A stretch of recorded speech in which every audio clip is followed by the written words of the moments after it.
Ladies and gentlemen, welcome to another beautiful episode, because it's now Wednesday. Yeah, you weren't going to get me, but anyway, welcome to another episode of the No Contest Wrestling Podcast.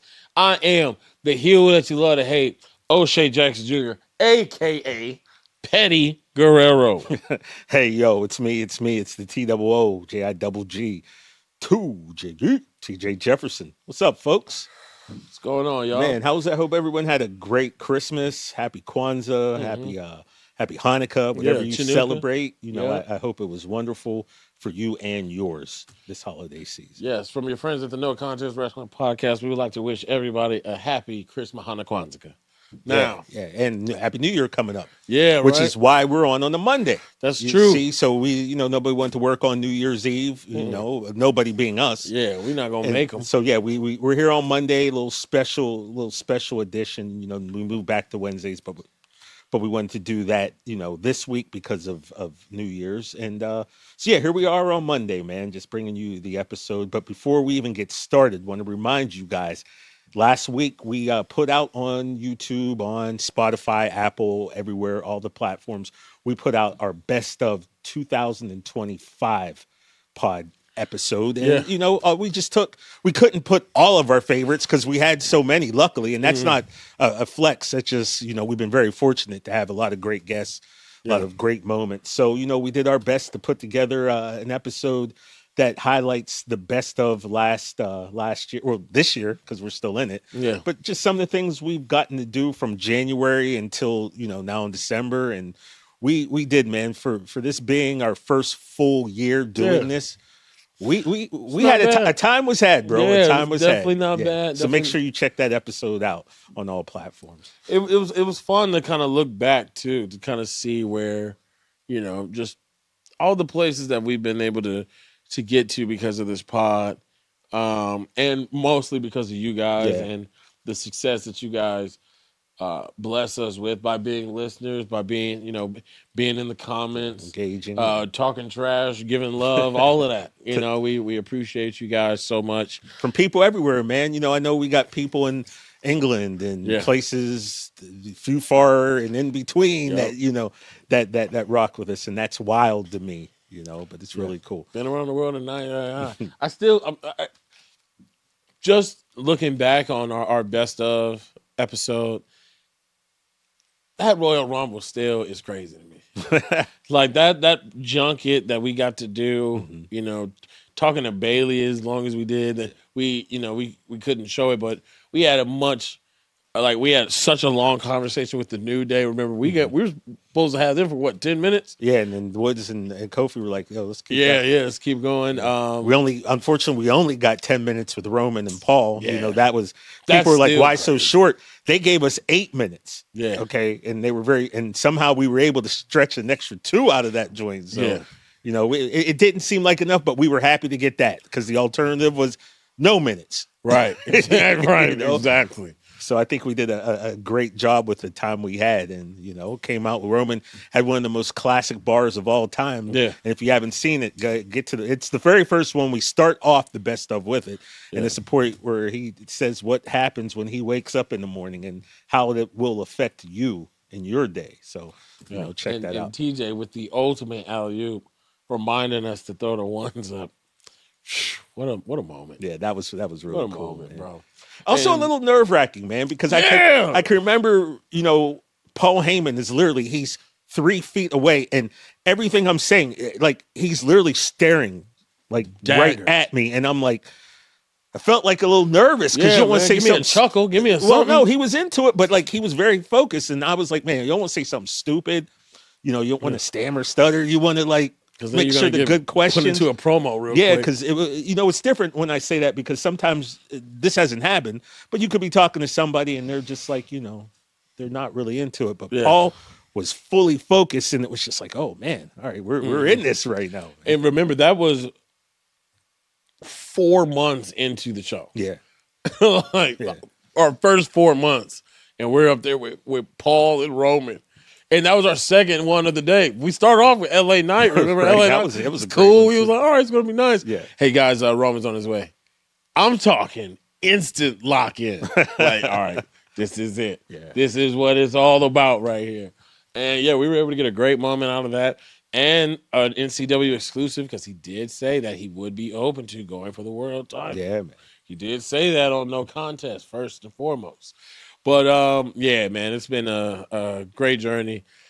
I appreciate you. Me? Yeah. I mean, as you should, but why in particular? It's just, you're a great tag team partner. Oh, thank you are a off-camera just piece of work. Let me tell you. All right. Hey. Let me get this one right here. Please help me. I love it here. Now, what does that mean? Nothing, man. I'm just watching out for any barbershop windows. That's all. That's how he threatened me, by the way. He threatens me with like stuff that happened on wrestling, just like little Easter eggs that like, oh, he was talking about this moment. Yeah. You see the kendo stick? I'm a survivor. Speaking of survivors.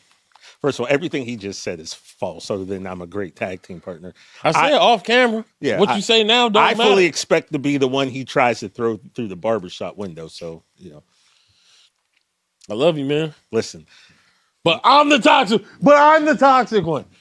Anyway, before you go on some rant, a lot has happened. A lot has happened, including, for those who aren't in the know, Steve Rogers is back.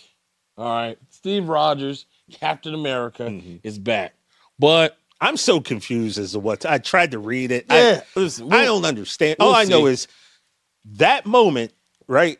Yeah. That Thanos pieced up the Incredible Hulk, the greatest of all time, my favorite cartoon character of all time, when he treated him like Cain Velasquez treated Brock Lesnar, and I realized that the Hulk wasn't coming back from that ass kicking. That was the moment I kind of lost some love. They scholar into his ass. Yeah, they ruined it. They ruined all my entire life of Marvel Comics, my entire life of cartoon. Hulk was the biggest, the baddest, the strongest, and Thanos put a beat down on the Hulk like we've never seen, and like you said, sent him to the books. Yeah, hell yeah.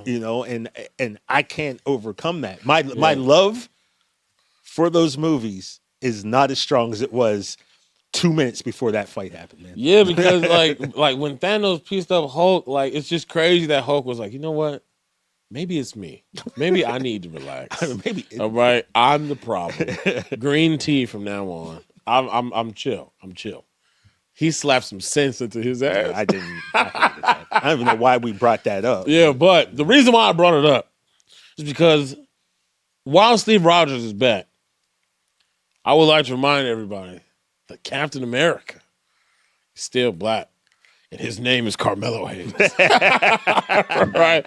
Yo, Carmelo shout out to Hayes, him, man. He finally did it. You're United States champion. Yeah, he and Ilya Dragunov, man, they put on a banger of a match, which actually happened 2 weeks ago at a taping of SmackDown that they released and they aired this past Friday, which I'm surprised. I knew it had happened, but the internet didn't really blow up the fact that the match was already pre-taped. Yeah. People just kind of sat on it for the most part until they actually aired the match. And, ever since Sami Zayn got that U.S. title and kind of wanted to do the John Cena thing, the U.S. title matches have been carrying SmackDown, man. 100%. You know what I mean? And Ilya Dragunov, he's been putting in work. He's made himself out to be a bona fide star. Yeah. And I'm kind of seeing now that is the point now of the United States Championship, is to make and then elevate wrestlers. And Dragunov's been elevated. It's time for him to pass the torch off. Carmelo Hayes, who people have had high expectations, high hopes for since he was in NXT. He was him. It says it on his chain. But he got called up, didn't go on a winning streak, had some losses. He had a big time match against Cody, I think was his first match. But a lot of people over the year, they weren't happy where Melo was. I think a lot of people were losing faith in him, but you really do. Unlike the Sixers, who shouldn't have. Ooh. When it comes to this, you got to trust the process. If they would have just pushed Melo to the moon right off the bat, there would have been pushback. We all know how that works when somebody gets something and people feel like it's been forced upon him. This is a case where like you knew the man had talent. You knew that if they were in their right mind, they would have, you know, a direction for him. They would have a purpose for him. It took a while for, I think, people to see that that's a fact. He had to pay his dues a little bit, right? Yeah. And there ain't nothing wrong with that. And now he got to the point where he is now the reigning United States champion. And it wasn't because he went on a long winning streak. It wasn't because he was pushed down someone's throat, like people love to say. Yeah. Organically, it happened. He paid his dues. He won some, he lost some, but he always was ready for the next time. And I'll say this.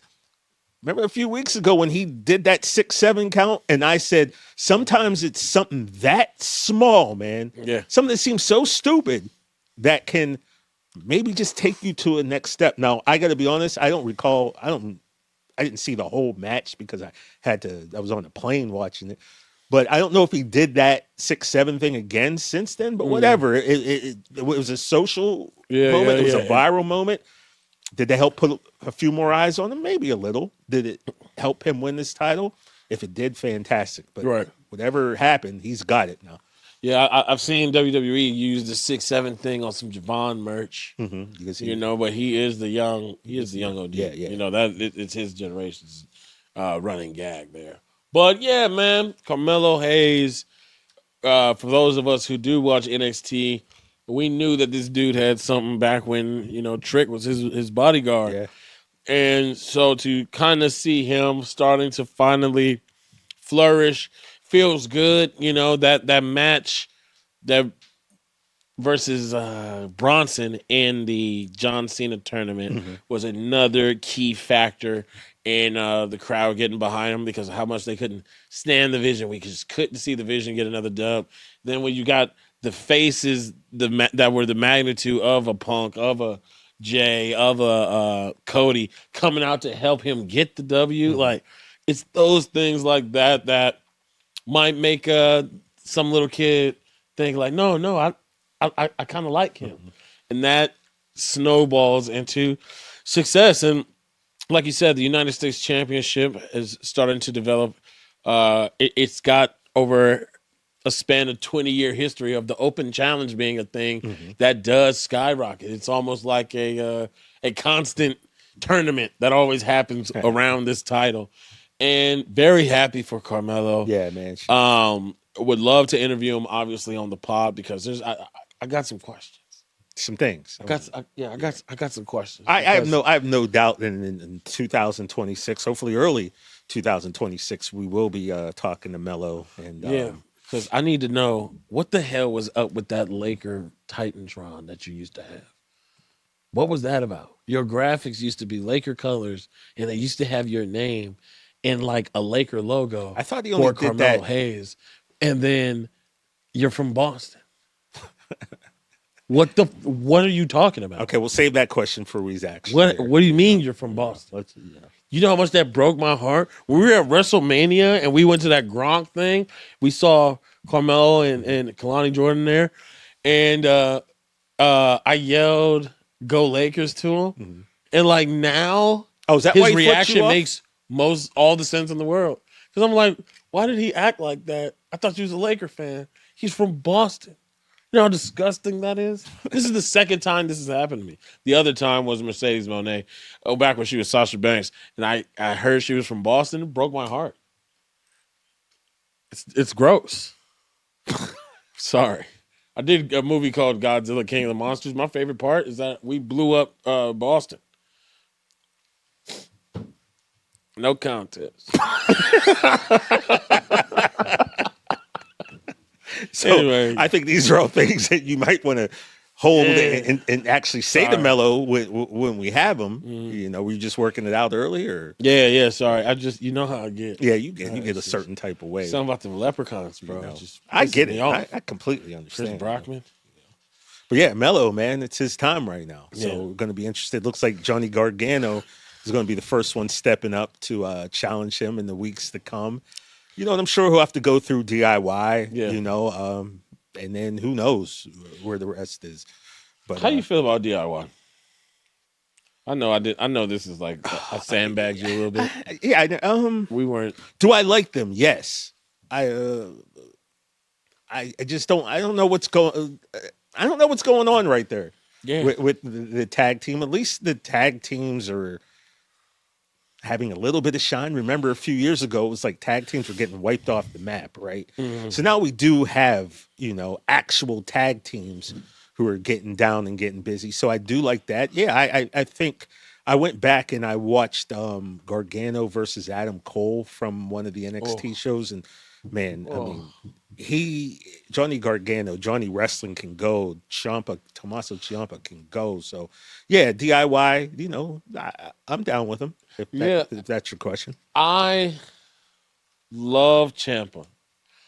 When he was NXT champion and he called her Goldie. Yeah. And he would come out hugging the title. Like it was the most precious, the most valuable. I love that. He made that belt seem like this was the end all be all, and I've got to hold on to this tight, and you can't have it. Yeah. I did love that aspect of his character. Dude, for sure. When he was in that bag, I was like, this guy, like, he could be it. Like, he could, if they just handle it the right way, which is what you could preface with every single superstar. A lot of them, yeah.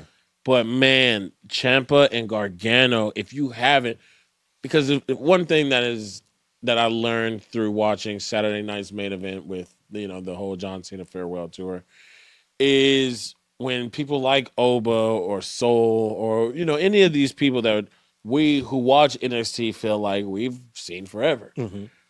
Once they hit Twitter, it was like, who is this? Right. Where did they come from? This Oba guy, man, he could be it. Watch some Tuesdays, bro. Watch some Tuesdays. It's really good when you don't have somebody in your ear telling you how garbage it is compared to who gives a damn. Like, you just watch. Just watch. I promise you will find people that you like. I wasn't always like that, but when I picked up the Black and Gold brand back in the day, and I saw people like Tommaso Ciampa or just Adam Cole and everything that they were doing with the this is gonna mess me up. The Undisputed Era. Yeah, because the other one anyway, we'll get to that in a minute. But yeah, watching Aleister Black and at the time there was a guy by the name of Velveteen Dream who I just knew was gonna be the guy. Man, dude, you could spend an hour. Stardom, bro. He had it. It was right. He had it. Right. Yeah. There. It was right there, man. Him and Ricochet. Oh my God. That's for another time, though. So take some time to look at NXT, man. I'm telling you, I agree with you. You will see what everyone says when they say, "Oh, that's it. That's it." There's no way to put words on it, but when you see it, you know it. And there's some people down there that are about to start running the building because there's a lot of people getting called up to SmackDown and Raw. But yeah, check out NXT because that version of Tommaso and Johnny Gargano, that is why I always have a soft spot for DIY, but their best work is going against each other. Kind of, yeah. Which is crazy. Yeah. Their best work is when they hated each other. And you brought that up, and I said this for years, back when NXT was really popping, back when I started watching it online, Adrian Neville was NXT champion. Yeah. So that's when I really got fully that, you had Seth Rollins was the first NXT champion, then Big E. That thick-ass X belt. Right? That X belt.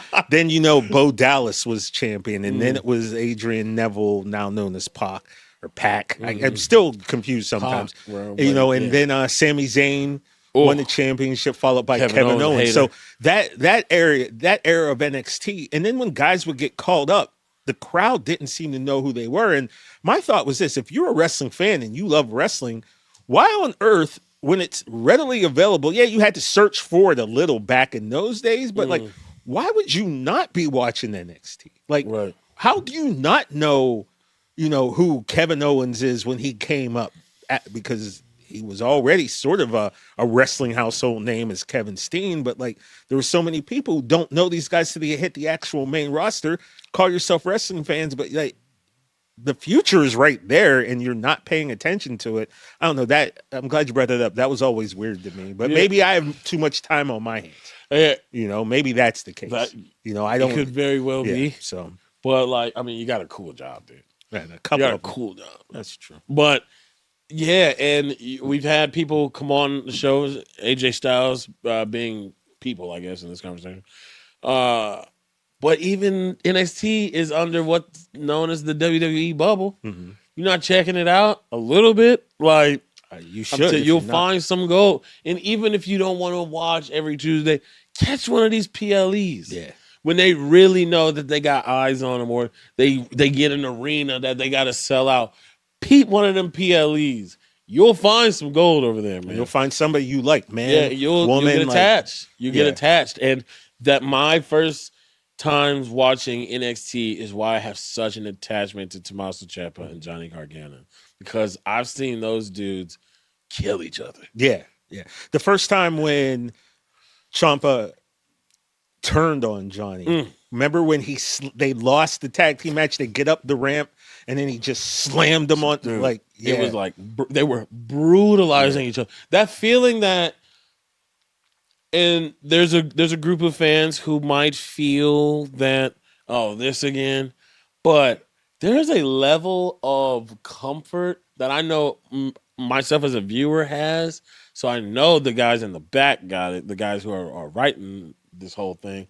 But when I see on the card Sami Zayn versus Kevin Owens, I know I'm gonna be taken care of. Yeah, they're about to. That's comfort right there. Dude, yeah. You know They're what I'm about saying? to put on. That's like chicken soup for the soul. Yeah. Right there, And you know that, like, they might have told them what they're going to do, but they're going to try something else. You know, it's going to be a few of those. Let's just do it. This is what they're going to do. Let's just do it. And that right there is what you get when you get Tommaso versus Johnny. But, I mean, right now they feel like this DIY tag team is something that they're going to work with. I can see them down the road getting the titles, losing them, and we do see that same thing play because out. obviously people weren't watching it, so replay Do that it whole again, story. baby. And then you get it to a bigger audience, and they're going to see how money that was, because that feud was truly classic. Yeah, man. DIY. We here at No Contest. We see it. Yeah, and you know what? We didn't, like you said, that you said sandbag, and I don't look at it like that, but we didn't even plan on talking about this. You just brought it up.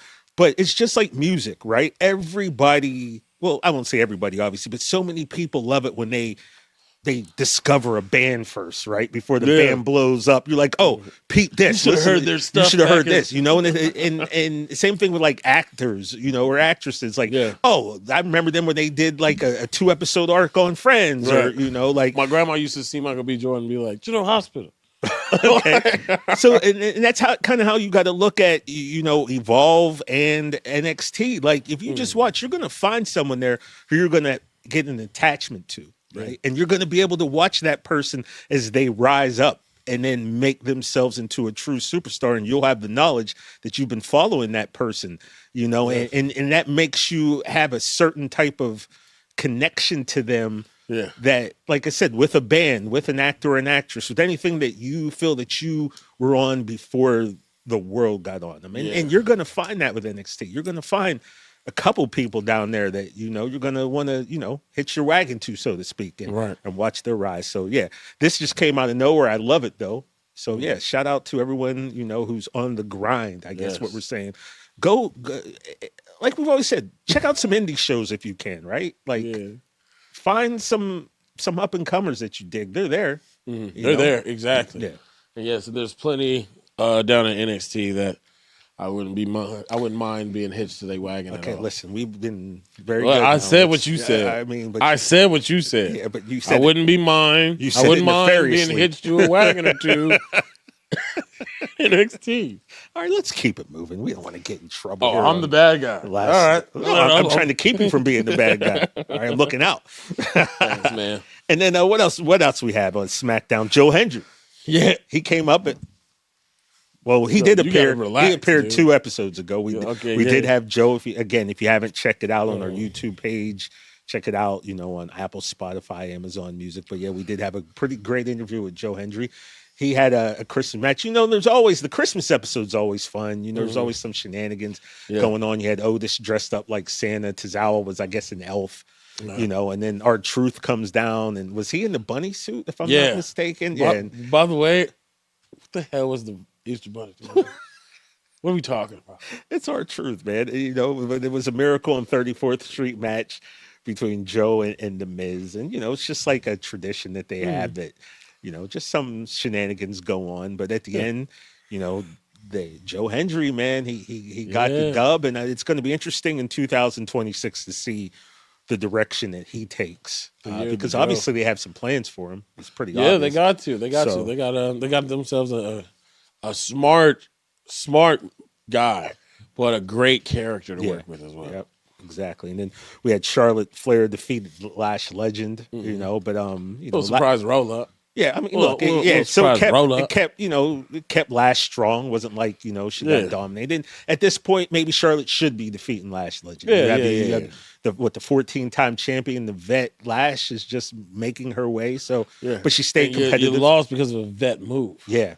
exactly. So she didn't lose anything in terms of momentum or anything for her. It is what it is. And then, like you said, Mello defeated Dragunov, man. And then he gets in the back, he's cutting the promo, and then the aforementioned DIY came, attacked him. So again, looks like we're going to get Gargano against Mello going forward, which is probably going to lead to put on bangers. Tommaso. Yeah, so that's going to happen. And then Julia and Kiana James, they defeated Chelsea Green and Alba Fire, and a lot of fans are clamoring that they want more out of Julia, and she had some funny moments yelling at Chelsea to shut up. Yeah. And but for as great as Julia was before she got to WWE, a few people, we say a few people online, they're a little like they want more. Yeah. They expect more. She's so talented, she's so great.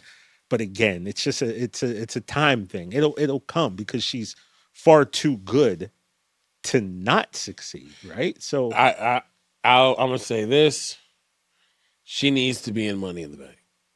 Oh, I think that's definitely. She needs to be in Money in the Bank for sure. And whether she wins or not, I don't know. But she's got to be in it, because I was thinking about the my favorite women's Money in the Bank, which was the one where Tiffy won in 2024. I think they were in Canada. Yeah, they were in Canada. And that Money in the Bank, yes, it was for, Tiffy time. Chelsea probably had second best spot of the night with the way that the ladder was falling into the two tables.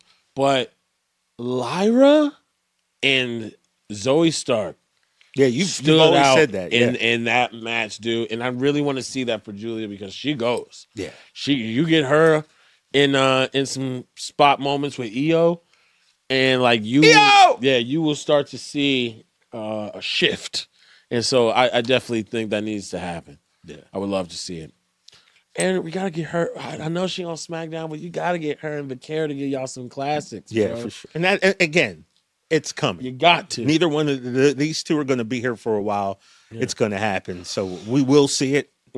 Just we don't know what the time is. You're right. And then we have Drew McIntyre, friend of the show. Yeah, challenges Cody Raheem Rhodes to a 3 stages of hell match for the undisputed championship in Berlin, Germany. And McIntyre explained that, and I wrote this down, he wanted a fair match held outside of the United States and closer to home, because Drew's been, he feels, and probably rightfully so, he's gotten screwed over quite a bit in the past. So, the 3 stages of hell is what it is. It's 2 out of 3 falls. Okay. 3 different matches. You can have a street fight, a steel cage match, and a ladder match. That is, something that Triple H and Shawn Michaels did in 2000, I believe in 2 or 3 somewhere back there. So maybe I don't know if I've missed what their 3 stages are, but I'm assuming that it will probably be, a cage and a street fight and a ladder. Makes kind of sense. So, and whoever wins 2 out of those 3 falls will stand tall as the undisputed champion. What are you thinking about that? I'm love Cody. That's my dog. Nepo Babies for life. You got a Cody jacket. Nepo Babies for life. I know that wasn't cheap. No. I mean, for me, it's free. I mean, listen. But it's not the point, TJ. Drew's got to win. Drew, I'm so tired of seeing Drew get to this wall and nothing happens. And now you have him pick the stipulation, and it's this incredibly drawn out, thought of love idea child of Triple H and Shawn Michaels. You got to get it done. He has to get it done, or it's got to be over. The feud has to die there. He says that he wants to do it outside of the United States, so he wants to have it in Berlin, Germany. Germans notorious for their fairness. And it is, it's going down. It ain't going up. And I need Drew McIntyre to get this done. I love Cody. Cody, you will have plenty of times to get the belt back. But Drew, you got to get this done. I'm a Drew fan as well as Cody. I don't know. Something tells me that Drew's going to win at least one of these stages. First one. And then he's not going to get the job done. He's going to crash out again. And I do hope to see him holding gold at some point in 2026. But I don't know if I'm going to allow myself to believe it's going to be, after this 3 stages of hell happens. So. But yeah, and then you're also going to get Aleister Black and Damian Priest, who've been having an interesting little thing going on there. They're going to be in an ambulance match next week from Buffalo. So, that how that goes. The loser gets shoved into the ambulance, man. You get beat down so bad, that's it. So yeah, he's going to need somebody in his corner. You don't go into a match like that without the numbers game. Then. Well, they do. Like Zelina will be with Aleister, and maybe Mommy Rhea will be with maybe Priest. We ain't got the green light yet. She got to be there. And then a guy who's a personal favorite of ours. We do show favoritism here, and we are not ashamed to show it. That's our guy Trick Williams. Trick Willie makes his debut on SmackDown in front of a nationwide crowd. He's in Nick Aldis's office, and he's got the lemon pepper steppers up on the table, and Trick. And I've said this to Trick. I've said this on Twitter years ago when it was the Trick Mello gang. I knew they were pushing Mello, and I said, that dude who's with him, if he can go in the ring at all, is going to be a star. I just looked at him and thought that this guy was going to be a star, and I've been proven correct. He gave his resume to Cody when he stepped in, Iron Survivor winner. 2-time NXT North American champion, 2-time NXT champion, Trick-and-A world champion. Trick Williams is money to me. I know you feel exactly the same way. Like I said, he's one of the few guys we have a group chat with. So yeah, we're a little biased. I'm not afraid to admit it, but I feel like Trick is the full package, and he's going to be here for the next decade or so doing this thing. So it was real dope to kind of see him, and he's basically asking Nick, like, look, Raw's going to give me a bag. You going to match this? Which I think will be on SmackDown because, of course, Lash is on SmackDown, and they like to keep couples together, even when they haven't truly been, acknowledged on TV as a couple. Like most people know that they're engaged and together. Like Trick told us, I went to her apartment one day and I never left. So. Right. As you should, bro. He goes, I went there and I didn't leave. You know what? Hey, I don't blame watching, you. Babe. I don't blame you. So, it's going to be interesting. I think Trick is going to be a SmackDown guy. SmackDown's going to 3 hours. I don't know if that's a good move or not, but what it is it's going to give us, 20, 25 more minutes that they're going to have to, shine a light on some up-and-comers. So, I feel like he's going to be one of the people that they have to shine that light on, man. Absolutely. With the Netflix deal, Raw kind of snuck back in as the A show. Quiet as kept. Yeah, they've been holding firm to that all year. SmackDown might still have the big belts. They got Cody over there, they got Jade over there, and they have the giant logo belts. Yeah. The ones that they put on who is supposed to be showcased as the number one in that division. And SmackDown has kind of wavered a little bit. Like I said, the U.S. Championship has really helped. Yeah, that really helped out. But then when news like Trick Williams, Javon Evans, and Oba all getting called up, it makes you think, are we on UPN? Because it's black people everywhere. SmackDown is back on UPN because, bro, it's getting thick. Yeah. So 3 hours makes a lot of sense to me. Yeah, so we're going to see the spotlight put on some really great young talent who are ready. A lot of times people aren't ready. These people you've mentioned and others, I think they're ready for the moment, man. So it's going to be fun. It's going to be fun to watch. Absolutely. I will be watching. No doubt. And then, over in AEW, man. Hold on. All right, go ahead. Why don't you explain what that was? Yeah, man, because like we see the comments, guys. All right, we see the comments. We like to talk about everything, but sometimes you just need the planets to align, and they're aligned today. So I want to make sure that that comment section is filled with all of y'all who swear we get paid by the WWE, because we don't. First of all, first and foremost, and also the day I do, you will be the first to know. Let me tell you. But As you said, we're about to talk about AEW, y'all. Yeah. So get your popcorn. I want to see you down there now. And thank you for your support. well, I mean, they might stink after we're done. Who knows? But Listen, go we ahead. want you to be upset. We want you to be mad. And then when you get in the comments, we're going to make sure we get in contact with you. And then we're going to get into the DM so we can discuss. We can get an address on you. Because then TJ is going to send you a cape. And man, when you get that cape, then you could be super mad. It's all right.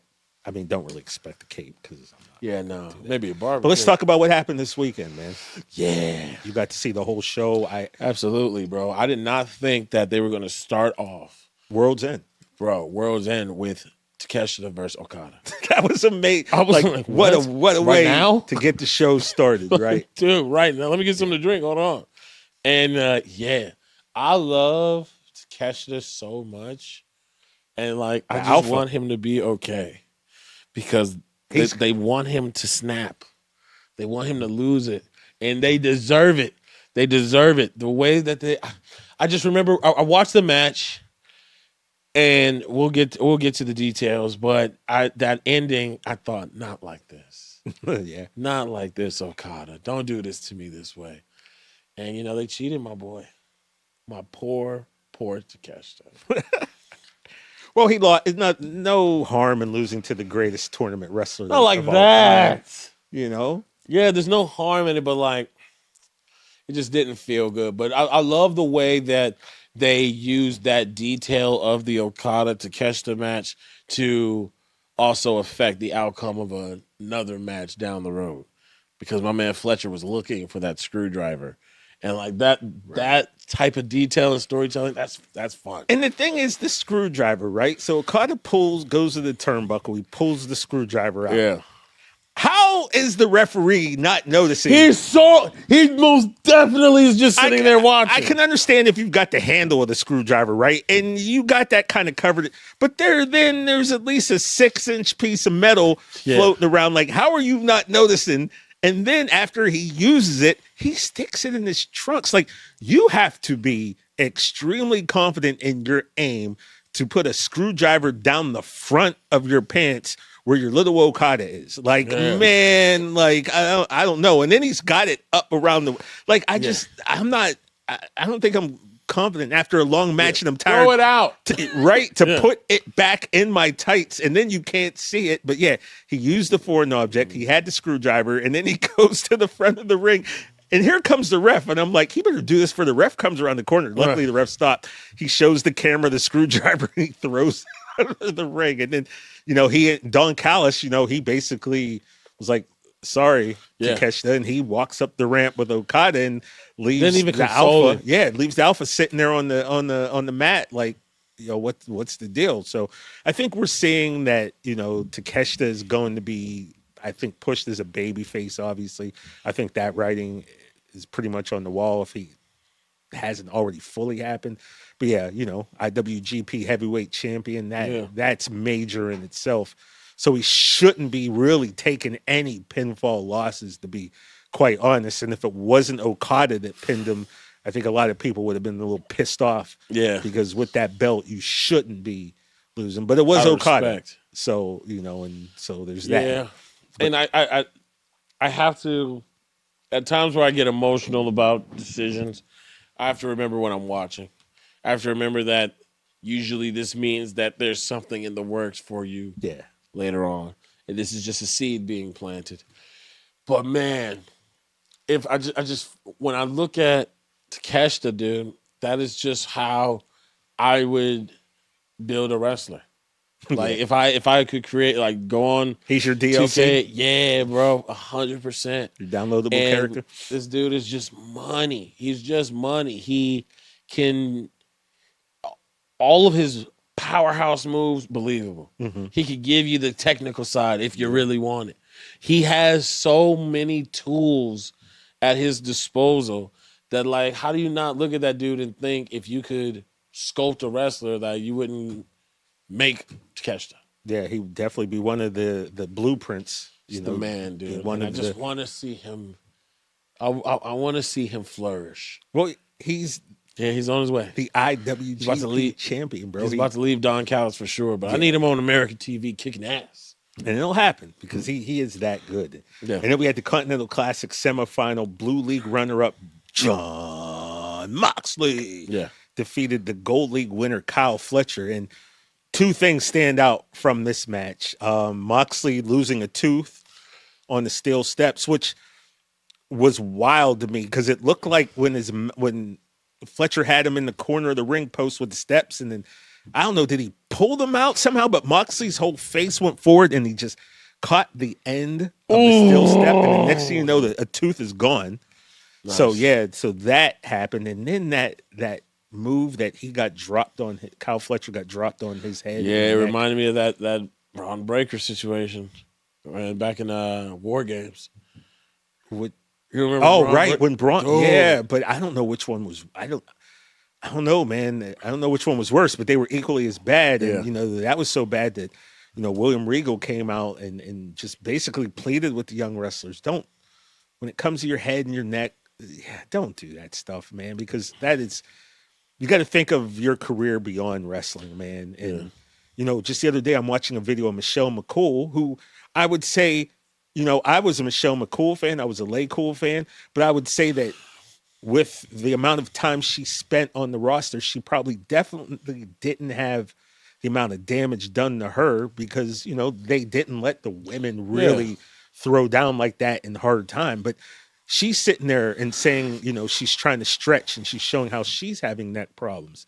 So then, and I'm pretty sure she never got dumped on her head like the way that Fletcher or Braun Breaker did. And Fletcher and Osprey, bro, when they be doing those turnbuckle bombs, I mean, I appreciate it, man. I really do. But like, you gotta think about it, man. You're hopefully got a long life, and as someone who's had back problems, that is literally crippling, and it's the worst. And maybe it's because we get older. You just want these people. Yeah, like I love the entertainment, but I really hope you're okay. And that was scary. That was just a scary, scary spot right there. Oh. And but man, I love me some Kyle Fletcher. Yeah, the Protostar. What a great name! Like Protostar. He's not a prototype. He's not a superstar. He's the Protostar. He's a prototypical superstar. Maybe is it? And the dude can make a believer out of you, whether that be pissing you off through what he's saying over the mic, or as hard as he goes in that ring. There's always going to be people online comparing superstars or pro wrestlers, whatever you want to call them. And a lot of people want to compare him to Randy. I feel like he's a little bit more... Randy will keep you on the ground and beat your ass. Yeah. You might not see the turnbuckle ever. It might be a bunch of either strikes or quick slams or, you're rarely going to he has a very grounded moveset and attack, but gets the most out of it. Like just theatrics and like everything that goes into the dramatization of the scene. Like Randy can grasp that without doing too much. Mm-hmm. Kyle can do that, but also let's climb this. Yeah, let's start this match with Osprey. I'm going to climb to the top of a 15, 20-foot cage. Yeah. And sit there like, nah, man, come on. He's nuts. Yeah, so. Cashews, baby. Shout out, Moxley got the dub there. Then we had the Tag Team Championship Chicago Street Fight match. FTR, they defeated the Bang Bang Gang. Yeah. Good to see them back, Austin Gunn, Juice Robinson. But FTR is, loose. They spent some time away from the title picture, which was good, because that way, now that they've won, it's a little bit fresh. You know what I mean? Because they were chasing for so long. So FTR, and then a lot of people feel like, a A lot of people have them on their Mount Rushmore tag teams. I can't put them on mine per se, but I appreciate the work. I appreciate the effort. I appreciate that they are one of the best tag teams in the world, without a question. They are going to kill me for this, but like I've never been there on my Mount Rushmore guy either, and it's not anything to do with what they do in ring. Yeah, it's just that I've seen some insanely great tag teams. Yeah, like and even a little like charismatic. When I see FTR, I think they're here for business. Mm-hmm. Here for business. We'll beat your ass. We're gonna go in the back. And top guys out. Yeah, that's it. And that's no disrespect, but like Mount Rushmore, I don't know if I can put them there yet. But they are a great tag team. And there's a lot of amazing tag teams that can't make Mount Rushmore. It's only 4 spots. Yeah, so that's not a disrespect. No, they've had Mount championships in all the major promotion. Well, WWE, NXT, and AEW. So yeah, but there was that spot though with Stoke. Man, Stokely missed the table. That's Stoke. Wow, man, it was like somebody put too much wax on the table or something. Stoke is a entertaining monster. Yeah, and I hope he's all right because the way that Shawn Michaels, kind of how he messed his back up, having a fall like that where you land on that part of your back. Yeah, small your back. Table should have broken. It didn't. So hopefully he's all right. I wonder if Stoke is like. Once again, I apologize if I'm ignorant to this information or not. If he's produced any like matches or like, I want to see where his mind is on that side of things, because when you find somebody who is so easily like, he's just he grabs the audience so easy, he's so entertaining without doing anything death-defying or anything like that. Some of his one-liners and stuff. Just talking. Yeah, like remember when he called Daniel. Oh, you raggedy bitch. When he called Bryan Danielson I almost called him Daniel Bryan. Brian, yeah, that part. It was bro. And he had Ethan, I remember Ethan Page was standing there with him, and he was just like looking at him like, dude. Yeah. He's just an entertainer. And then when he had, the whole time that he was with Stat and Willow and him, that was entertaining. He got it. He got it. He really does, man. He's truly entertaining. Yeah. I hope he's okay, brother. Yeah. Shout out to Stokely, man. And then we had the women's world tag team champions, the Babes of Wrath. Whoa! They defeated Mercedes Moné and Athena, which is crazy, man. Right? And then now you've seen kind of like they built Mercedes up 13 belts, and now she's, she lost one to Red Velvet. She lost the TV. Now was the British Commonwealth, or whatever it was that she lost to Alex Windsor, and now she took the L in this tag team match, and then she got back and did an interview with Lexi where she dropped an F-bomb and crashed out in the dressing room. And is this where this is going now? Is she going to start slowly but surely losing all of these belts? And if so, where's that take her? But obviously now a win over Mercedes, and I think that was the whole point. She shouldn't just be randomly losing, right?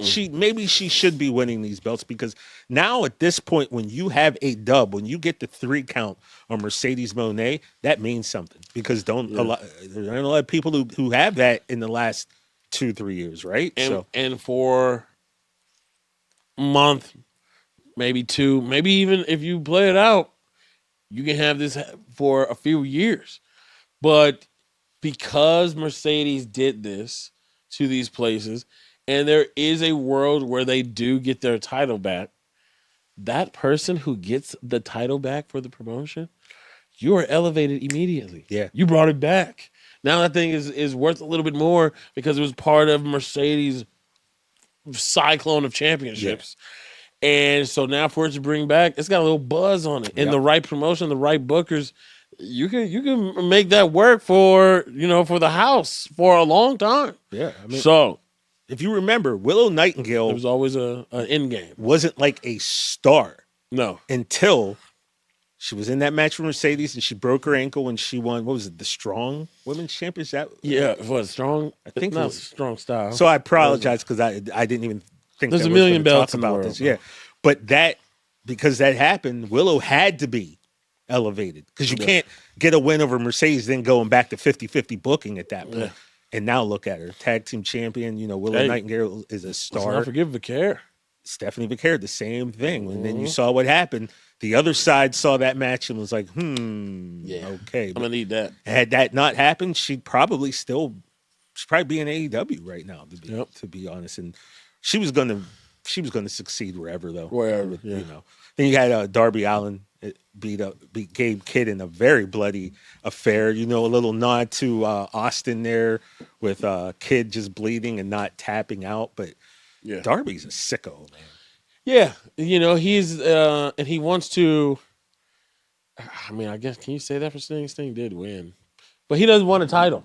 He doesn't want hardware. Mm-hmm. He's just doing it for the love of the game. For the love of the game. That is some sicko stuff right there. And the indestructible Darby Allin, and that's a dangerous way to live your wrestling life, right? But I mean, he takes pretty sick. He takes some. I mean, when Gabe tossed him down the steps, which isn't the first time. No, obviously we've seen him. But what a crazy sentence that is. But each time it just gets like, oof, bro. Yeah. Like, because you're only a yard and a half, $170. Yeah. You know, and that's a lot of punishment. I mean, his finisher's a trust fall. Right.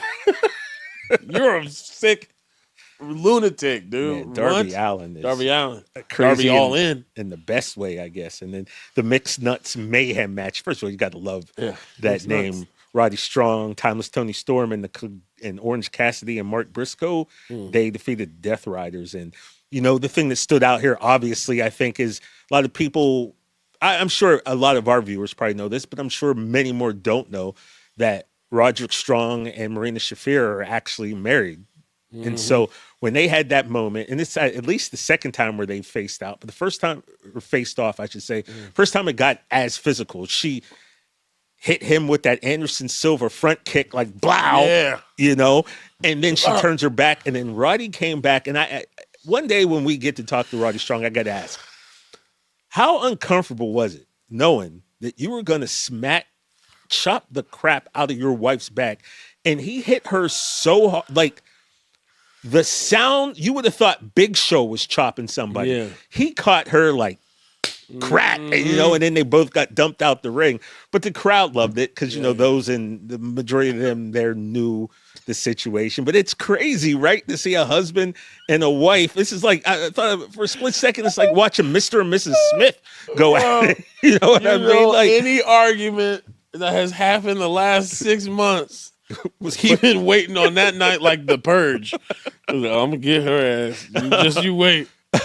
Wow, that's crazy. So the good guys, as they say, the conglomeration, Roddy and Tony, and then you had Tony and Orange Cassidy doing like that's their what I was little. about to say. Yeah, that was.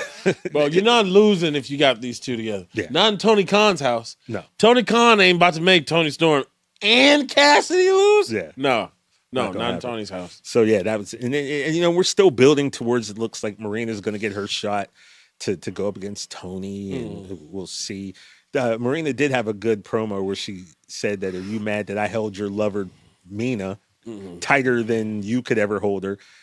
That was kind of barish, and then she called her some bad words in another language. But yeah, the Mother's Milk, I read some people like the name, some don't. I think the name's kind of dope. That's a dope and name. like when Mother's you look at Milk. what's happening, it's like she's getting breastfed almost. Yeah, it makes sense. It's like a front sleeper that you're holding her close to your breast, to your chest. So yeah, honestly, it sounds terrible for the back. Yeah, man. Mother's Milk. Milk. And then we had Stat Daddy, Chris Statlander against Jamie Hayter. Go ahead and do what you do. And every time Jamie Hayter's name is announced, you go hate. Chris Statlander. What a woman. Chris Statlander against Jamie Hayter and Stat Daddy. She gets the win. There was another instance of a top rope kind of bump. I don't know what the move was, but it looked like, I'm assuming Chris kind of tucked her head when they landed, but it looked like Jamie was landing before. Right on the top of her. But like, oh man, it's just slow motion. It looks like, they did that perfectly. Yeah, but in like regular, it's just such a like on the border catastrophe. Yeah, it kind of gets your heart up in your I guess that's what it was supposed to do. Right? Yeah. Just let. Oh my God, yeah, no. Big E and like that whole thing has had me like such a parent for these. Yeah, wrestlers. because you saw like Big E has a 20+ inch neck, man, and if that could break, it does. It does kind of worry me, especially when you see like I said in that instance, Hater coming off the top rope and. Oh man, you just and a quick cut to the crowd also makes me nervous. Whoever's directing the show, like if I see a bad like a spot where I'm like, oh, that didn't look good, and then the next thing they show me is 2 shots of the crowd, I'm like, oh, something happened, right? Like, oh my God, dude, that just sets the point. But yeah. So Statlander looked great though, ladies. They looked both great. Did. Awesome match, like and I mean this in the best way. That was like a hoss fight. Those two just. Going at it, man. The back and forth clotheslines, I watch those two wrestle anytime they're on. Yeah, man. Oh, those two are wrestling? Okay, well, I'm gonna cancel my plans for the night. I'm gonna watch Stat Daddy and Jamie Hayter just go beat the crap out of each other. There was a couple of times during that match where never mind. See, I was about to press the issue, but I think it's best that I'll tell you off camera. I don't press it, but obviously Statlander, milk of magnesium, Statlander and Hater, Haterade. Yeah, that I mean, NCW 2 thumbs up.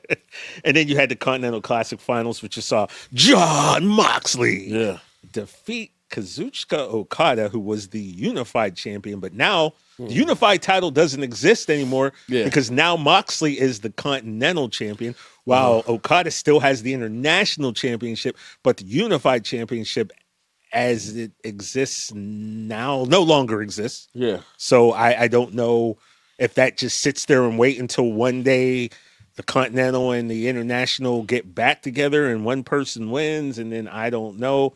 Not sure how that's going to work, but, Jon Moxley cut a great, passionate promo at the end of that match, and seems like they're trying to push him face. Is face? His face. I don't know. Does that mean they've been threatening that the Death Riders were going to kick him out or months? The Life Riders. The Life Riders. Interesting. Riding for life. Because now you got Marina getting cheered a little bit. Yeah.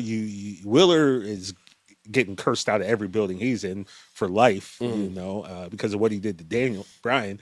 And then you got Pac. Yeah. Who, holy cow, that dude has put on some muscle. Bro, he's shaped like an exclamation point.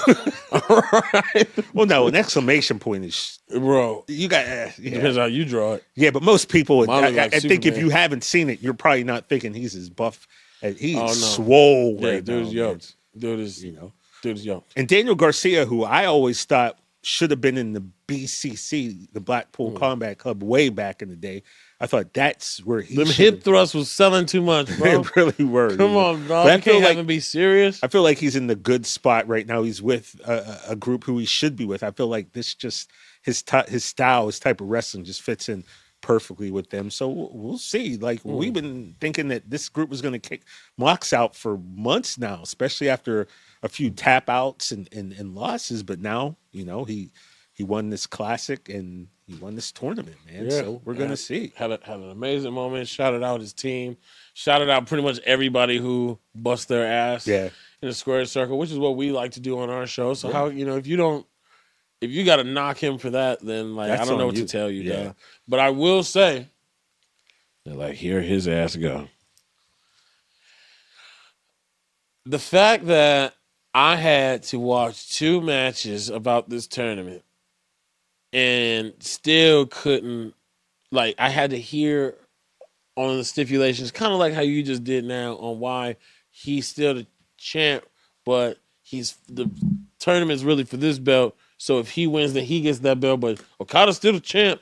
And I had to go through that twice is more impressive than Chris Jericho beating The Rock and Stone Cold in the same night. We got to get this laid out a little bit more for the audience. Just a little bit. I know here he go asking for more shit. But you hear a lot about WWE constantly having to, here they go force feeding the audience again. Mm-hmm. Yeah, it keeps them informed so they know what's going on. And just in case you were out of the room or didn't see last week, hey, come back here so we can tell you again. Mm-hmm. Because the the tournament layout system. I know that it's something New Japan is known to do, and like it's something that those who are in the know over there know what's going on. Mm-hmm. But it's not an easy thing to. You really truly have to follow that. Yeah, and hook pay me up, attention. baby. Yeah. Let me know. So, the point system and, it's confusing. Yeah. So you really have to be dedicated to watching this tournament and paying attention. And if you're just going to casually watch it, then you're not going to really fully get the point system and what went down. But also, if you just watch, you got to see some really great matches. Even if you didn't understand the points, if you didn't understand the tournament, there were some great matches the last couple weeks. So, shout out to Moxley for getting it done and winning that. And then... Wait. Before, because I want to ask you personally your opinion on this, because I was watching with somebody who doesn't watch New Japan and had a question that I didn't have the answer to. Okay.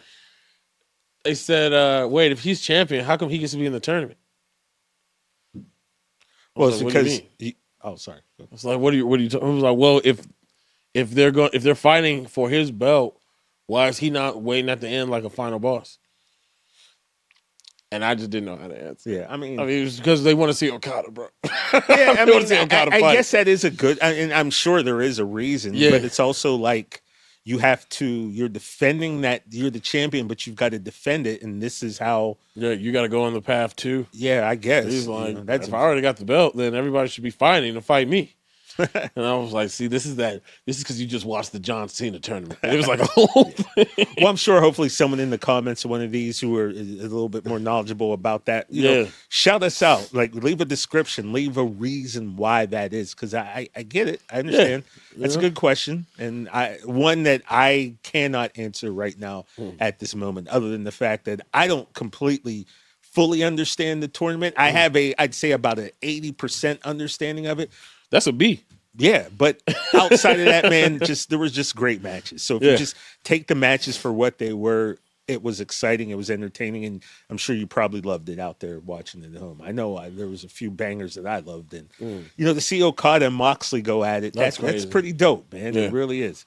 And then 4-way match for the AEW World Championship. We had Samoa Joe taking on Swerve Strickland, taking on Hangman Adam Page, taking on the returning Maxwell Jacob Freeman, MJF, and I guess a surprise to really nobody, MJF ended the night as the new 2-time AEW Men's World Heavyweight Champion. Thoughts on that? Here's what I'll say. All right, and this is something that you can either hate him or love him for it. D-Lo, get the bleep ready. But Tony Khan don't give a about who you think should have that belt. Well, the thing is, most AEW fans want MJF. Yeah, well, like, you think, oh man, Hangman, Hangman, all that, yeah, I want to put on Samoa Joe. All right. Okay, all right, yeah, no, that's cool. Joe's coming to the end of his career, so it's actually really cool that they did it this way. Yeah, man, good out for Joe. Yeah, I want to put it on MJF. Okay, so what's the point of Joe getting off Hangman the other night? I was just doing something nice for Joe. Who cares? It's what I want to do, man, and I love that because number one, you gotta watch now because you never know, and you gotta respect that. I know. Yo, Roman Reigns fan saying that the title should just be able to jump when it wants to. But, like, it works in some cases. In other cases, you don't want to cheapen the belt where the belt is just, like, being passed around. Yeah. But not everything is going to have this long, drawn-out run. I had to learn that the hard way earlier this year when they definitely just robbed it off Jey Uso. But, that's all another story. Can go back and look at that episode, how I felt about that. You know how I feel about TNA doing it to Mike Santana. But I really feel that kind of cool how Tony's handled the belt. Well, he didn't want MJF to beat Hangman or Swerve. Yeah. So you gotta put it on Joe. Yeah. And Joe, he is on his way out the door. It is nice to give him. Let me go ahead and get one more. Yeah, why not? Go ahead and get one more. With Samoa Joe, and he's let's be honest, he's incredible and believable anytime he gets in the ring against anybody. So, but now you talked about hot shotting and hot potatoing a title. You remember the last time MJF had this title, over 400-day, a year plus title reign.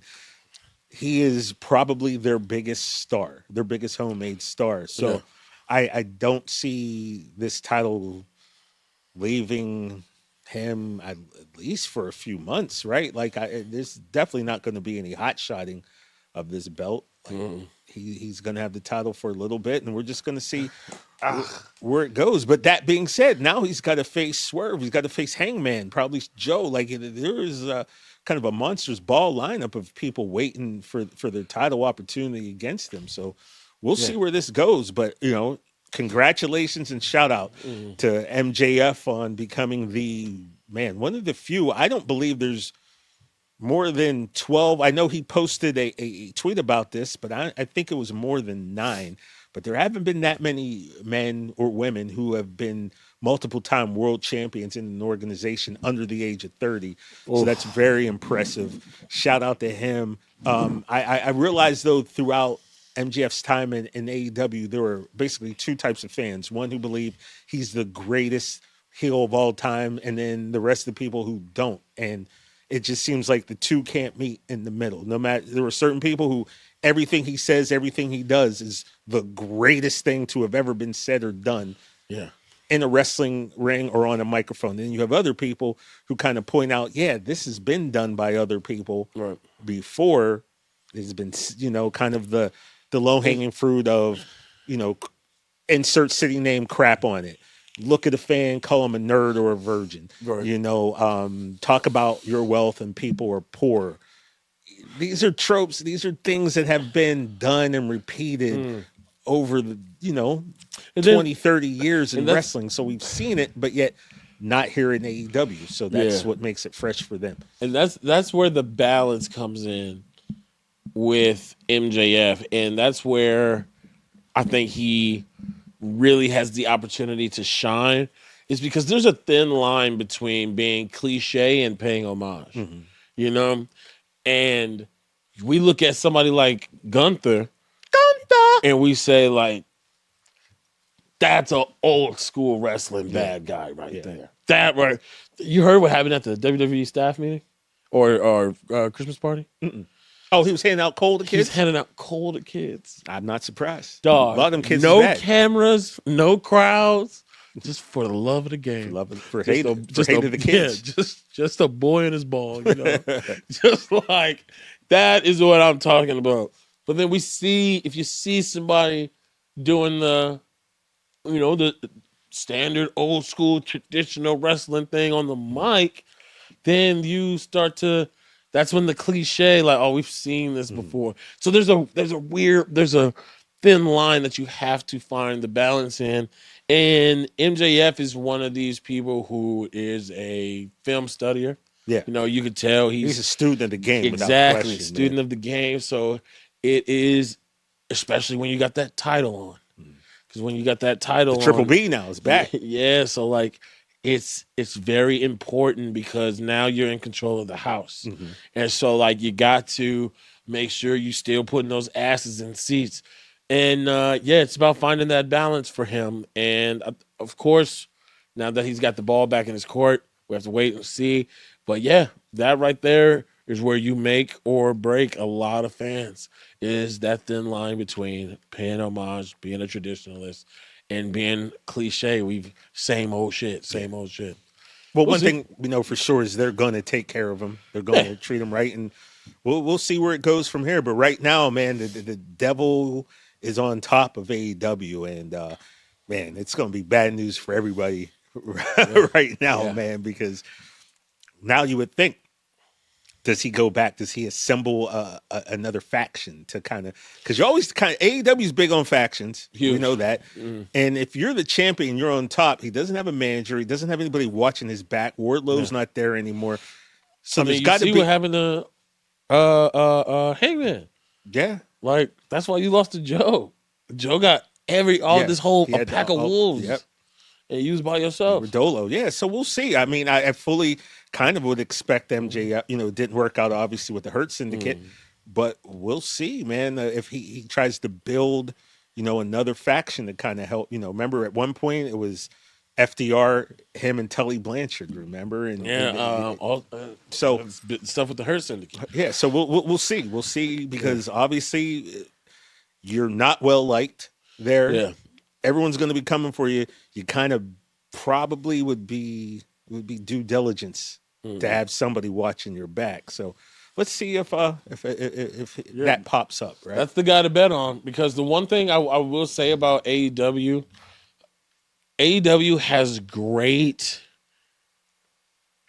title hunters. Like, they got guys who's like, when they're chasing the belt, their stories are like you're locked in. Yeah, like it means something to not only have a good champion, but to have people that like are super believable, that want it, that are hunting for that title. In the chase always. Yeah, you need to be able to knock them off. WWE runs into a lot of, all right, well, let's keep the feud going for 4 or 5 matches. It might go a little too long. Because you either had somebody. It was something that I was worried that Cody was in the beginning, because anybody who knows me, I'm a Roman guy.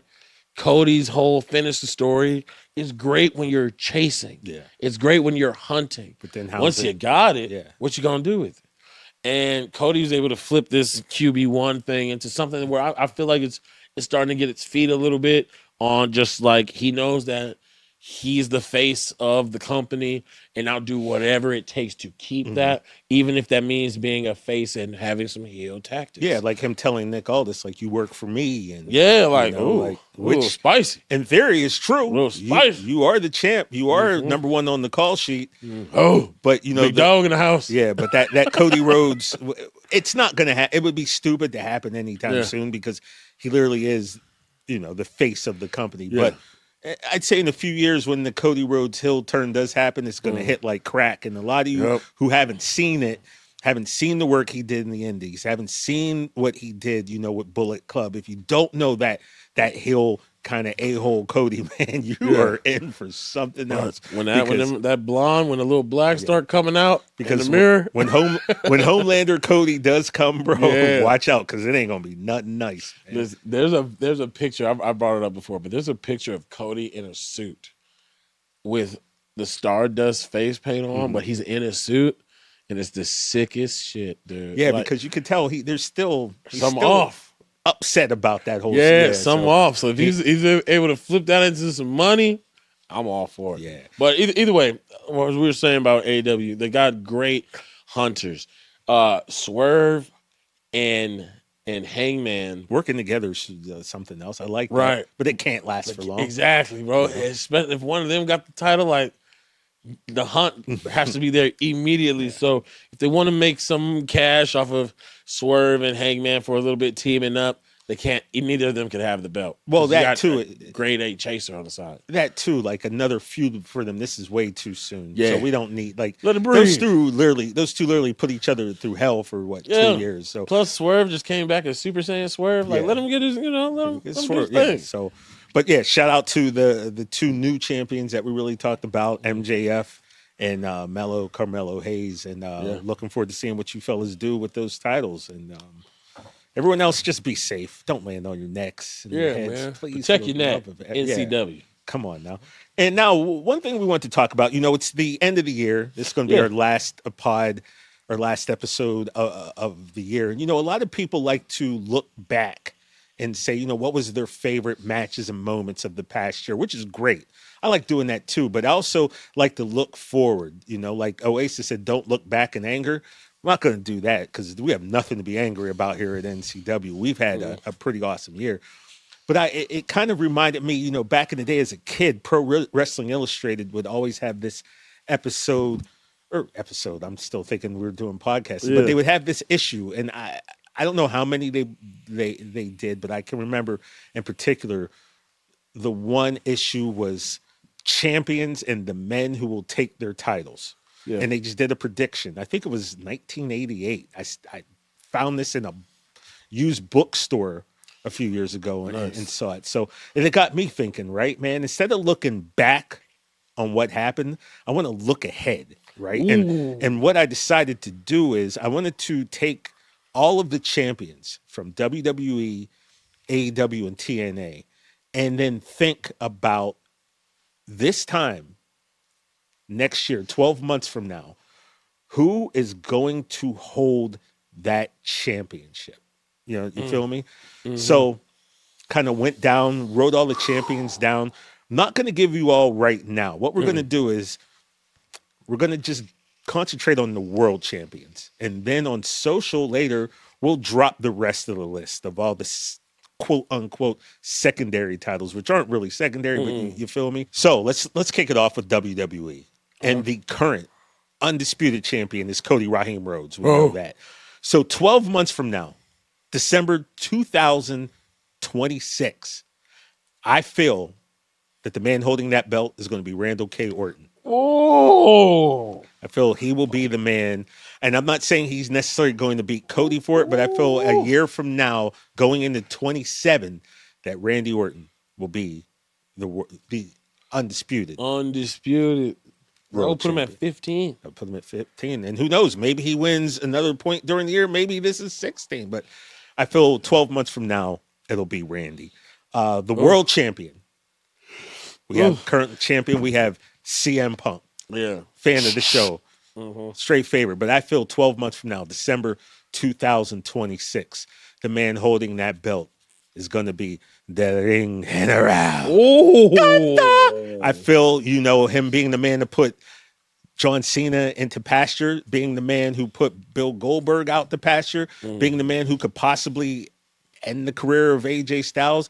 I feel this time next year, Gunther will be the world champion. Okay. I like that. You like that one? I like that because, they're setting him up. They're setting him up to be this Darth Vader, like I said in my monologue to Cena.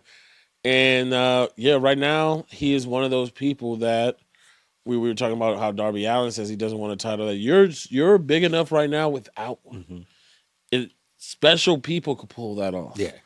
And that's you right now, but I do know how much you love winning, and that usually leads you to a championship or 2 or 3. Yeah.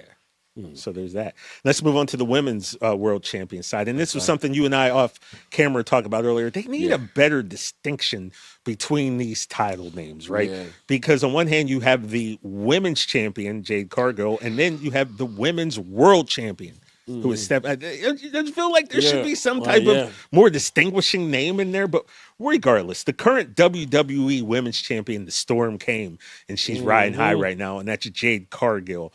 And, after giving it thought, I think this time next year, December 2026, the woman holding that belt, whether it's by beating Jade or not, I feel going into 2027, Bianca Belair. Yes! Bianca Belair That's is going my to boy be right there. the WWE Women's Champion. And then we have the Women's World Champion. Like I said, let's do something to make that a little bit more distinguishable. But we got the Devil's Kiss, Stephanie Becker. And she's the Women's World Champion. And I feel this time next year, Mommy will have that belt. Okay. Rhea Ripley. I know I didn't really go out on too much of a stretch with Bianca and Rhea, but those are 2 of the top 4 stars in the company. Not really hard to believe that those 2 women who've pretty much gone all year without holding singles gold. Yeah, for the naysayers out there. Yeah. I feel like it'll be Rhea and Bianca will be repping for the women next year. I'm never going to be mad at those 2. There you go. And like I said, I'll do another list where we'll also have the IC, the US champion, the tag team champions, and we'll put that out on social a little bit later for you. Let's move to AEW, where right now, the current world champion is, like we just got done saying, Maxwell Jacob Friedman, MJF. That's all. Listen, you disgusting pores. The thing is, though, this time next year in December 2026, I feel the man who will be riding high on top of AEW as the all elite men's world heavyweight champion Oh my God. I don't think you'll know where I'm going with this, because I think we're going to take this belt back to London. We're going to take it back to England. Will Ospreay. Yeah. I feel like he should be cleared early next year. And I feel like Will Ospreay will finally get a hold of that belt, and he will, 12 months from now, be the men's world champion. That's right. Peas and mash for everyone. Isn't it bangers and mash? And then we got the women's world champion. Yeah. And that's Stat Daddy. Oh, baby. Oh, yeah. That's Chris Statlander, and she is doing tremendous work. Big fan of hers. But I feel this time next year, going into, 2027, I think it's time. I think it's time for a little Monet. I think Mercedes Monet will be the AEW women's champion this time next year, heading into 2027. What do you think about that? Definitely can see it. Mercedes Monet has been my favorite female wrestler since I really like, because before she was very entertaining. She's always been entertaining, but it was just something about watching the display she put on Ronda Rousey at the Royal Rumble. It was like a wrestler kind of getting at Ronda for a second. Gotcha. She was like, I'm going to show you what you're going to get the dub, but I'm going to make an example out of you. Are you kind of equating this to when William Regal got in the ring with Goldberg and kind of tied him up, wrestled him a little bit, and did things he was 100%. Okay. And like that moment, I was like, of course, I know her name is Mercedes Moné before the comments go crazy, but I was like, Sasha Banks is my favorite female wrestler, bro. Like, I love this right now. And from that day, I have been signed on, and I have been drinking this Kool-Aid, and I got to tell you, I feel a little funny, but it's good stuff. So, yeah, I can see that. It's about time. All right, Bet. And like I said, later on, we'll go through all the titles in AEW. Right now, I'm going to stick with some of the major ones, and I'm going to go to the TNT. Of course, the men's side. And right now, we got my guy, the Chicken Man, Mark Briscoe. I've reach for the sky, boy. I love that. I really wish, I really wish the Briscoes could have made it to this stage while Jay was still alive, because honest to goodness, and I've said this before, if you want to be entertained, just go to YouTube, pull up some old Briscoe Brothers promos. I'm telling you, both of these guys are two of the best promos that there is. And Mark Briscoe right now, he is the current TNT champion. But I feel at this time next year, and there were so many people to choose from, who going into 2027 is going to hold that title. I'm going to go out on a limb, and I'm going to give it to the bastard Pac. Yeah. Is it Pac? Is it Pac? Like I said, it's Pac. Or is it Pac? Help me. I see Pac. But I'm also from California. So, like, I see Pac. It's Pac. But it's the bastard Pac. It's Pac. So, I feel like for some reason, it's time. He hasn't had a singles belt in a few years.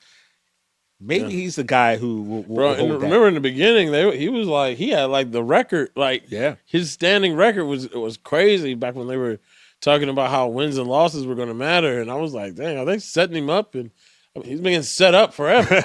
Injuries, of course, play a part. Yeah, that was it. Remember, didn't he have like a visa issue for a while, and then he was injured. Now he's coming back looking like Buff Bagwell, and So let's put some gold, on his shoulder, and then the TBS champion. That side, that's the women's version. We got Mercedes Moné right now. She's the champion, but I feel a year from now, it's Megasaurus time. I feel Megan Bayne, whether she's the one to beat Mercedes or not, this time next year, I feel Megan Bayne will be the TBS. That's solid. I can see it. Yeah? I can see it. Okay. You like that then. All right, let's move to TNA real quick. Right now, the current world champion is Frankie Kazarian. As you know, he defeated our guy Mike Santana for that belt. And currently he is standing as the TNA world champion. But I feel 12 months from now, December 2026, listen to my homeboy Santana. I feel like Mike Santana will regain that belt at some point, and he will, going into 2027, be the TNA men's world champion. Maybe he gets to put it up against AJ Styles. Yeah, maybe if we're lucky. Yeah, Mm. and then you have the Knockouts world champion. That's Li Ying Lee, who I'm a fan of. I know you're a fan of. We got to meet her backstage before. Awesome. She's clearly put in the work, man. You ever see her workout videos? Like she's small, but she's mighty, man. Center of gravity is crazy. And so I maybe I made a reach here. Okay. I don't know. Hey. But there's this working relationship between NXT, TNA, and I'm sure at some point, even though AJ Styles said he didn't think it was going to happen, there's going to be a WWE component in there. But I feel this time next year, December 2026, this might be a reach. I don't know. Yeah, never mind. But the TNA Knockouts World Champion. Hi, Miss Parker. I feel Jada Parker is going to be the Knockouts Put World a stamp Champion. on it. What do you think about that, O'Shea Jackson? Yeet. That's it. That was it. I mean, enough said. But we've been a supporter of Jada from the jump, and we miss right. Yeah, it's time to really give it a ball. Give it a ball and see what we all know we saw. And let her get down. Let her work on this character. And we need more Miss Parker on our television. That's all we asking. WW. That's all we asking. And then lastly, we got that X Division champion. Just a great lineage of title holders in that. You got the high flying Leon Slater. He's a champion. Now I've got something else predicted for him. This year, you're going to have to check out the social media and the YouTube to find this out. But I think you guys will like where I see Leon. But this time next year, I feel like the X Division will be led by a man who criminally underrated, in my opinion, Mustafa Ali. Well, I feel like he'll get that belt back, and I feel like for some reason this time next year, heading into 2027, Mustafa Ali will be the king of the X Division once again. And that's just kind of my thoughts where I see these, the world champions and, those championships, they're held in such high regard. That's where I see them this time next year. And obviously, you guys let us know, man. What do you think? Who do you think will be the champions 12 months from now? Now hold on, TJ, because I know it's been a minute. Because we had the holiday, break and things like that. So we haven't really seen each other in a while. And while we've been gone, I've been thinking too. I would hope so. I'll be thinking sometime. Yeah. But you'd be thinking about wrestling, though. That's the question. Yeah. I know you'd be thinking some wild stuff. Thinking about some wild stuff. Yeah, but Saturday night's main event, the way that John and everybody involved showcased it as, for the superstars of the future. It made me think of some dream matches that I wish I could see. Just one, let me just get one night only, type situation. And so I talked to Don, and I might have a list for everybody. Oh, I love to hear it. I might have a list for everybody. So these are your dream matches? Dream matches, just matches that I sat back on my holiday break, probably with some agriculture, and just thought about, man, it would be really cool if I could see this. Okay. Just one good time. I'm with that. So let's start off with the ladies, as I love to do. Ladies first. Ooh. So at number 5, I am going to be bringing in triple threat match. Oh, triple threat match. And I started to think, if I have me a PLE and I'm starting it off with the ladies, it's got to be a banger. All right, it's got to be a banger. So, in the first triple threat match, we will be having, and by the way, anyone I mentioned, this is their all time. This is them at their peak. At their peak. Okay. At their peak. Like 09 Randy Orton. Yeah, at their peak. So, I'm going to be going. 5 or is this number 5? Okay. Number 5. We will be starting off the night with Charlotte Flair. Woo! Versus Sol Ruka. Woo! Okay. And this is going to be a pull. This is going to be a Googler. For those who don't know, but Manami Toyota.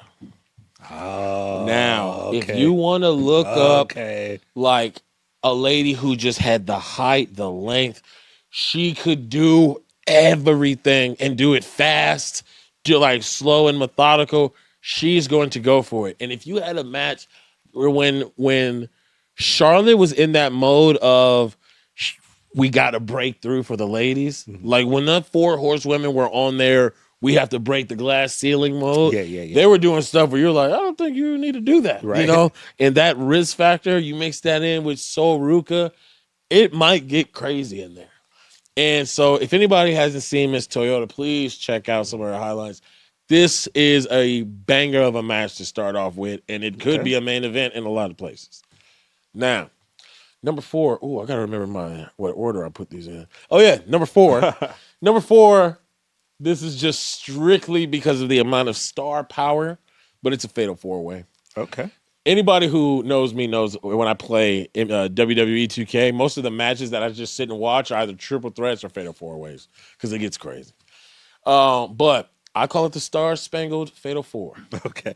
All right. I want. Is this an American theme? Yeah. Okay. Give me Kurt Angle, John Cena, Cody Rhodes, and of course, Hulk Hogan. Oh. It's too much star power to know who's going to win. It's so much America that your ears might bleed red, white, and blue. Put the glizzies on the grill. Get the pool party going. It's the Star-Spangled Fatal 4-Way. It's just chaos. All right. There's no way it should work. There's no way someone should be okay with a loss. So Chris Jericho's probably going to win. I don't know. He's Canadian. So Star-Spangled Fatal 4-Way, it would just be fun to see. Could be a main event, but it's not on my card. I will say this. I'll give you props for taking personal opinions out of this and putting them to the side and just as O'Shea the Booker putting out the best quality matches. And that says a lot about you. Thank you. Hogan's not going over. Number 3. Sorry, brother. That's brother with an A. Not an ER. An ER. Because why would we do that? Yeah, not we don't do that around here. Number 3, please. Wait, what order? Oh, yeah. Hell in a Cell. Number 3, I think the best way to handle this is to just have something that people know that they're coming to see. You're here to see some chaos. And when I look at Jon Moxley, I see the rugged character that he has developed. Also, my WWE side sees him still using the Shield entrance, and it makes me feel sad. But shout out to Jon Moxley. I would love to see him and Cactus Jack go in it. And of all places, it's got to be Hell in a Cell. I like the blood, the chaos. And, I mean, it's got to be a bucket list match at the back of his head. They have a little bit of a history. If you recall, years ago before the Shield was formed and Dean Ambrose came up, he and Mick Foley had a little thing that was filmed and it looked like they were cutting a promo on each other. Was there going to be a fight? Were they going to have a match? Nothing ever came to fruition. So I see where you're at. That flannel with John, I think about that match that Cactus had against Edge or against Hunter, and just the look on their faces when they found out that they're not going against Mick Foley. Yeah. They're going against Cactus Jack, yeah. That right there with John, it's everything that you put ponchos in the front row. That's all I'm saying. Now, number 2, I really wanted to get into some technical aspects while also keeping up the high energy. And when I'm looking at the work that Ilya's done lately, I would love to see a triple threat of the late great Eddie Guerrero, Ilya Dragunov, and Seth frickin' Rollins. Wow. It's going to give you the technical aspects, the high-flying aspects, and all 3 of them have that energy that, once they snap, they're going. They're just to see Ilya and Eddie going at it for a good 8 minutes of the match alone is getting my money. When you add in a star power factor that Seth frickin' Rollins brings to every single match, it's just he's the icing on the cake with that. I would love to see that triple threat. And then I pay money for that. And then this next one I'm for sure paying money for. My number 1. This is your all-time dream. Is this your all or just as of today? As of today. Gotcha. As of today, because my dream match, the reason why it's an honorable mention, and we'll get to it very last, is because it can still happen. Ah, that makes sense. These are matches that can't happen anymore. They're past either somebody involved is passing. Possible. Yeah. But not probable. Yeah. But like, so they're either, long gone or whatever, but my honorable mention can still happen. So that's why it's an honorable mention. It's not on the list. But my number one, I would love to see Darby Allin versus Shane O'Mac What? in a street fight. Dude. That is your ultimate dream match. That would be. It's such a throw the remote, everybody set your phones to silent, get some beers, and just watch. I need to be front row. You know what? I might even have to watch this one at home because when they start to leave the ring, you can't really. I need to be able to see everything. So you want Shane O'Mac around the time Kurt Angle or the WrestleMania 17 Shane McMahon. Okay. Like that era of him and just knowing what we know now, it's trying to prove himself to his father. Yeah, right. That edge that he put on himself, and then Darby's edge that he naturally lives with of let don't care if I live or die. Yeah, it's gonna get insane. You're gonna see some stuff, and they're both gonna be down to do it. So, Shane O'Mac versus Darby Allin in a street fight. My God. Wow. Yep. Okay. But honorable mention, because it can still happen, and this is my PSA to get it to happen. I have to see the final boss versus the Tribal Chief. Now, The Rock has gone off to be Oscar-nominated Rock now. He's a little thinner. People are starting to whisper that this match might not ever happen. But that's exactly what they want you to believe, all right? They want us to be lulled to sleep so they could just smack us in the face. And that way, when we are watching at home and we see Roman Reigns on our screens, when we least expect it, and then it's over. And then now I'm tearing up my living room. The fire department's coming. I'm getting sent to jail. And it's all because The Rock versus Roman Reigns would be happening. The chance is still there. It's still my number one dream match. But for this list, it has to be honorable mention because of the possibility of it still happening. Okay. Also, just another, just quick shout out. I would love to see Montez Ford, Kevin Knight, Leon Slater, and Javon Evans in a match. Oh, man, yeah. TLC. I'm down with that. Little singles TLC match. I'm definitely down. Little Money in the Bank. Why not? I like that. Well, I think you're going to, online, once this goes out, you're going to get some pushback about that number one a little, but you got to remember, that's not your list. That's his dream. Mm-hmm. That's what he wants to see. Right. And that's another thing. You guys can get in the comments, and write your list. And then I want you to go and you can go to a printer, print out your list. All right. Then I want you to shine it up real nice. Turn that sumbitch sideways and stick straight up your candy ass. Because it's your list. Do what you want with it. My list just happens to be on your screen right now. It's all love until it ain't. Like that. All right. So that's it. That's your five of your all-time dream matches. Yeah, that's my dreams today. Yeah, but I'm a big dreamer. I'm hesitant to say those are your all-time dream matches. No. There's no Austin. There's no, look, but for right now, I just thought it'd be cool. Today, December 29th. I like that because you know what? You gave some stuff there that isn't always people that aren't always matched up with one another. Yeah. And it's easy to sit here and go, oh, my dream match is Seth Rollins against Bret Hart. Well, guess what? That's 3 million other people. Yeah, definitely would have loved to see Seth and Sean. Yeah, for sure. But I like that. I like that. Well, that's something we do, kind of think outside the box there. So cool. I like that. Thank you, man. Thank you. I'd be interested in seeing all those matches. Yeah, it would be like, why not? Yeah. Hell yeah. All right. Guys. Well, I think we've come to that part. It was fun. Of the show. This is fun. Yeah. Want to remind you guys before we go, last week's best of episode. It's out there. Please check it out. You're going to see some great clips from the likes of Roman Reigns and Paul Heyman, Mick Foley, Bayley, Bronson Reed, Braun Breaker, Drew McIntyre, X-Pac, Jada Parker, Liv Morgan, Stephanie Becerra, Roxanne Perez, and many more. So yeah, make sure you look and you check that out.